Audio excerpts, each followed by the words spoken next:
Assalamualaikum warahmatullahi wabarakatuh. Perkenalkan, nama saya Rian Dama Saputra dengan NIM 1900009056.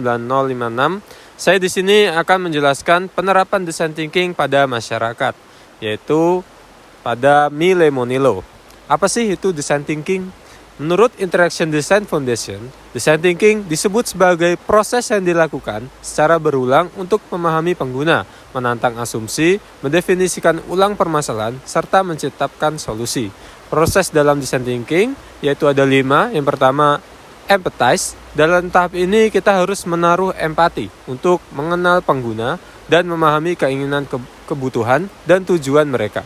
Tahap ini juga mengharuskan observer untuk meninggalkan asumsinya terhadap pengguna. Untuk melepaskan diri dari asumsi, kita bisa menanyakan apa yang dilakukan pengguna, bagaimana dia melakukannya, dan mengapa ia melakukannya.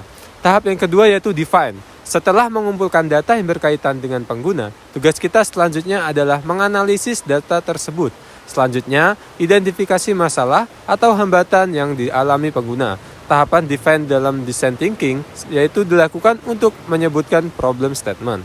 Tahapan yang ketiga yaitu ideate. Bermodal pengetahuan keluhan pengguna dan problem statement yang jelas, sekarang waktunya kita menyusun ide-ide kreatif sebagai solusi masalah. Disinilah proses kreatif dimulai. Tahapan yang keempat yaitu prototype. Setelah memilih ide yang paling jenius, kita harus membuat visualisasi dari ide tersebut. Tahapan ini memang membutuhkan eksperimen untuk mengubah ide menjadi sesuatu yang tampak. Prototype sendiri merupakan produk belum jadi, simulasi, sampel yang dapat mengevaluasi ide dan desain yang sudah kita rancang. Tahapan yang kelima yaitu tes. Di tahap ini, kita harus menguji prototype kepada pengguna. Terkadang, testing bersifat opsional.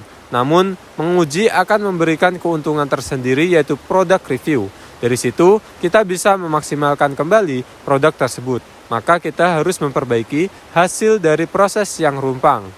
Contoh kasus design thinking yang saya bahas yaitu tentang Milemonilo. Tahapan yang pertama yaitu tahap empathize. CEO dan CEO founder Milemonilo, Sinta Nurfauzia, mempunyai misi untuk mengubah gaya hidup masyarakat yang lebih sehat. Akan tetapi, masih banyak masyarakat Indonesia yang menganggap gaya hidup sehat itu mahal. Saat 2016, di mana Lemonilo baru pertama kali berdiri, pasar makanan sehat hampir tidak ada. Jangankan menjadi makanan sehat, orang-orang yang memperbincangkan tentang gaya hidup sehat pun masih sangat jarang. Tahapan yang kedua yaitu define. Tahapan define didapatkan permasalahan konsumen, yaitu masyarakat Indonesia membutuhkan produk untuk menunjang gaya hidup sehat dengan harga terjangkau. Dari situlah misi Sinta berubah. Tahap yang ketiga yaitu tahap ideate. Sinta mengeluarkan produk untuk memenuhi gaya hidup sehat masyarakat Indonesia dengan harga terjangkau. Kemudian lahirlah Milemonilo yang terbuat dari bahan alami dan bebas dari 100 lebih bahan sintetis berbahaya bagi manusia. Tahap yang keempat yaitu prototype. Di awal berdirinya, Milemonilo berjalan dengan 3 CEO founder dan mengerjakan hampir seluruh pekerjaan. Saat membangun website, hanya bekerja dengan tim kecil.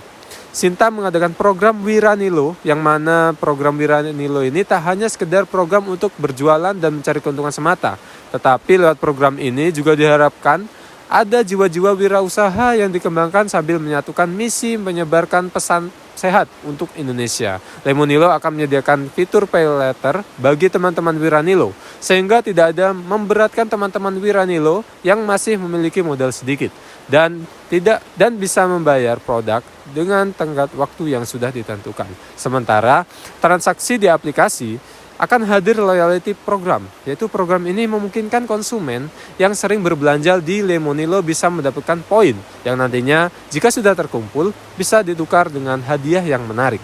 Yang tahapan yang terakhir yaitu tahap tes. Pada tahun 2015, Lemonilo lahir dengan startup kesehatan bernama Konsula atau tahap tes dan resmi mengeluarkan produknya pada 2017 dengan kisaran harga Rp6.200 per bungkusnya.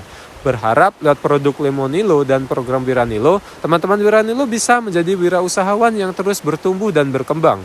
Peserta Wiranilo yang beragam, ada yang baru pertama kali mencoba usaha, ada juga yang sudah profesional. Diharapkan bisa saling membagi ilmu. Sinta menyarankan untuk saling rajin mengikuti Wiranilo Class, di mana sering diisi oleh pakar-pakar wirausaha yang membagikan kiat-kiat sukses mereka. Selain Wiranilo Class, nantinya juga akan diluncurkan program Wiranilo Academy yang memberikan lebih banyak ilmu wirausaha bagi teman-teman Wiranilo. Baiklah, itu saja yang bisa saya sampaikan. Lebih kurangnya saya mohon maaf. Saya akhiri. Wassalamualaikum warahmatullahi wabarakatuh.